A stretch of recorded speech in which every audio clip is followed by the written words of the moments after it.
அந்த நம்பிக்கை நிச்சயமாக வீண் போகாது. உங்களை பொறுப்புடன் கடமையுடன் நான் வழி நடத்துவேன்.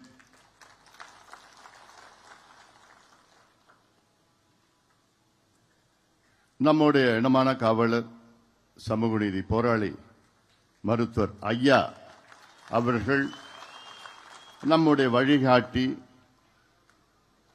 அவர்தான் எல்லாம். நம் இயக்கம், நம் கட்சி, இந்த சமுதாயம் அவருடைய கொள்கைகளை நாம் பின்பற்றுகின்றோம்.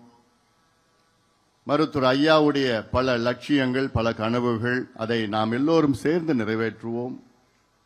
அதில் மிக முக்கியமானது வன்னியர்களுக்கு தனி ஒதுக்கீடு வேண்டும். தமிழ்நாட்டிலே சாதிவாரி கணக்கெடுப்பு நடத்த வேண்டும். அந்த அடிப்படையிலே